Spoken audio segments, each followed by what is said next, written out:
July 12th, 1887. Two lumberjacks in Wexford County settle in after dark.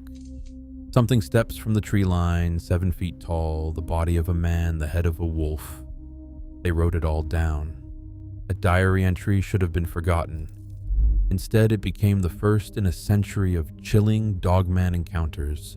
Dozens of witnesses, the same creature. What they keep seeing has never been explained.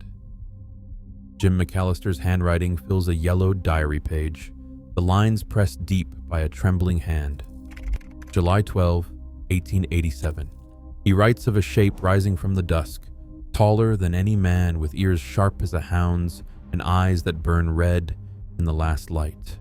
The creature stands on 2 legs, shoulders hunched, claws curling at its sides.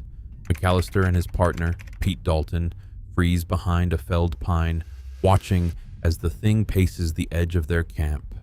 Not a sound but their own breath, the distant snap of twigs under impossible weight. In the morning, the Wexford County Gazette prints their story. A 7-foot beast, upright, with the head of a wolf and hands that leave gouges in the bark. Local men refuse to hunt alone. The town constable promises to investigate, but no search party ever enters those woods. For the loggers, the forest is changed. Every rustle, every shadow, now carries the threat of something watching, something that should not exist. By the turn of the century, the fear that once haunted a single lumber camp had seeped into the wider forests of Michigan. In 1903, a group of hunters near Tahquamenon Falls reported footsteps circling their tent long after midnight, heavy, deliberate, never breaking the undergrowth.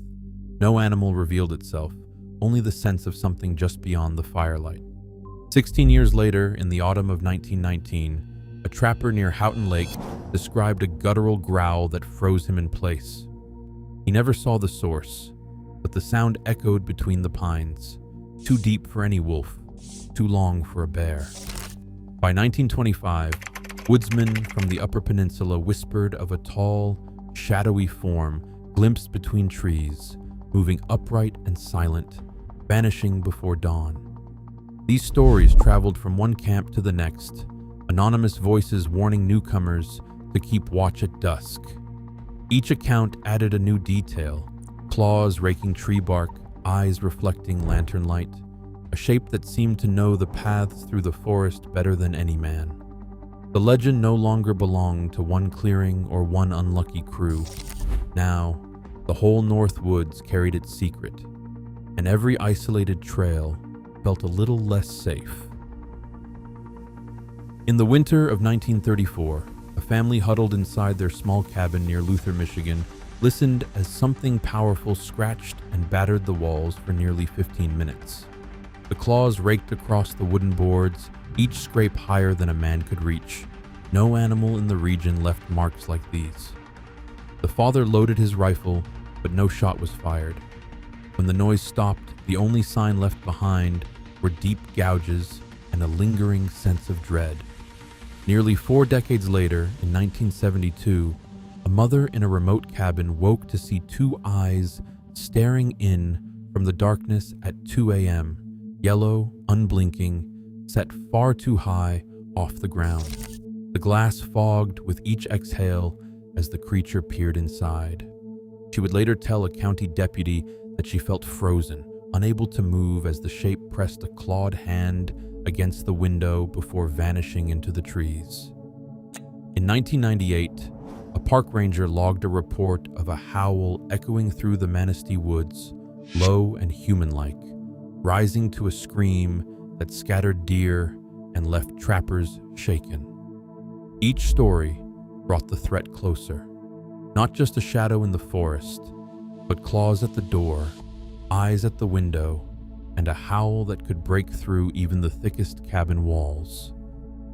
A trucker's logbook from 1981 records a shape darting across US 131 just south of Reed City. The headlights catch a silhouette, broad-shouldered, walking upright, fur bristling in the cold air. He slams the brakes, heart pounding as the creature stops in the center of the road and stares back. For 30 seconds, nothing moves. The driver's hands grip the wheel, frozen by the sight of eyes that burn like coals above a mouthful of teeth. Then, with a lurch, the figure drops to all fours and vanishes into the tree line, leaving only tire marks and a story that will haunt him for decades. In 1995, a pair of friends returning from a late shift on M37 catch a flash of movement in their dash cam. Two eyes reflect in the darkness, too high off the ground for any known animal. The footage, grainy and brief, shows a hulking shape pausing at the shoulder, then gliding across the asphalt with unnatural speed. Officers who review the tape later cannot agree on what they are seeing, but both witnesses refuse to drive that stretch at night. By 2003, reports multiply. Motorists describing a towering wolf-headed figure standing at the edge of the highway, watching the flow of cars. Some say it moves only when the road is empty, stepping out just long enough to be seen, then gone. For drivers, the fear is immediate and physical, a sense that something ancient has learned to cross into the world of headlights and engines, no longer content to haunt the woods alone. April 1st, 1987. Steve Cook, a local DJ at DTCM FM, sits behind the microphone and cues up a novelty song he wrote for an April Fool's segment. The track, called The Legend, spins a tale of a wolf-headed beast stalking the Michigan woods, a story meant to amuse, not alarm. But within hours, the phone lines begin to pulse with static and panic. Callers pour in, not to laugh, but to confess. Listeners from Manistee, Wexford, and beyond recount their own encounters, eyes burning in the night, claws scraping cabin doors, shadows crossing lonely highways. By the end of the first weekend, the station logs more than 150 calls, some reports arriving every few minutes. Nearly 40% cluster around the same counties Cook had named, echoing details from the song. The legend, once a whisper in the pines, now surges through radio waves, amplified by every nervous voice. In days, the Dogman becomes a meme, a story that leaps from one caller to the next, each account sharpening the creature's outline. The media frenzy leaves Cook stunned, but it also sets a new pattern. The legend is no longer just a tale told in logging camps. Now it is a phenomenon measured in call logs and headlines, demanding a closer look at what all these voices have in common. Across decades of whispered stories and frantic calls, a pattern sharpens in the dark. 5 traits return again and again, no matter the year, no matter the witness. First, the eyes, always described as glowing, sometimes red, sometimes yellow, burning out of the night with a light that seems to pierce the trees. Second, the claws, long, curved, and capable of gouging wood or scraping glass 7 feet off the ground. These marks linger long after the creature vanishes, silent proof that something tangible pressed against cabin walls and window panes.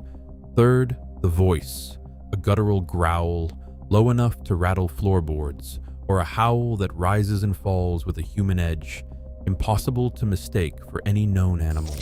Fourth, the speed. Witnesses describe movement that defies logic, a hulking shape crossing a 2-lane highway in a blink, or slipping between tree trunks without a sound, leaving only tire marks or a flash in the headlights. Finally, the odor, a musky, rotting stench that clings to the air, as if something wild and ancient just passed through. Together, these 5 signatures form a chilling profile, a checklist that turns the Dogman from a fleeting shadow into a creature measured by its marks, its sounds, and the fear it leaves behind. Stories of the Dogman do not end at Michigan's border. In 1991, a farmer near Elkhorn, Wisconsin, described a hulking, wolf-headed figure stalking the edges of his property, an encounter that would ignite the legend of the Beast of Bray Road. By 2002, drivers outside Duluth, Minnesota reported a creature keeping pace with their cars, eyes reflecting red in the high beams, body upright and impossibly fast, In rural Pennsylvania in 2010, hikers stumbled onto claw marks, gouged deep into a trail sign, the wood torn as if by massive hands. Each case comes from a different state, but the details echo with chilling consistency. A bipedal form, long claws, glowing eyes, and a howl that is neither animal nor human. Researchers note that over 70% of these reports overlap in their traits, suggesting a pattern that stretches far beyond a single legend or local fear. The Dogman is no longer just Michigan's secret.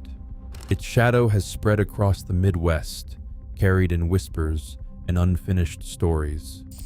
34 cases fill the Michigan State database, each one a separate thread in a web of fear.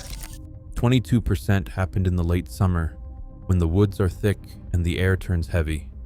The numbers line up in strange patterns, clusters around isolated cabins, a spike in highway sightings after midnight, but no evidence beyond gouged wood and shaken voices. Dr. Hart, a psychologist, calls it a textbook case of rural panic. People see what they expect to see when the legend grows louder than the night. Professor Levin, ecologist, scans the data and shrugs. No animal in these forests matches the description, not in size, not in movement. Dr. Alvarez, anthropologist, leans forward. Stories like this survive because they give shape to the things we fear most. The database offers no answers, just a cold list of incidents, a handful of claw marks, and a question that refuses to die. Tonight, thousands still report those same glowing eyes in the Michigan dark. Each new account sharpens the outline of something unknown, never proven, never disproven. As fear and fascination grow, the question isn't what people saw, but what still waits out there. The woods hold their secrets,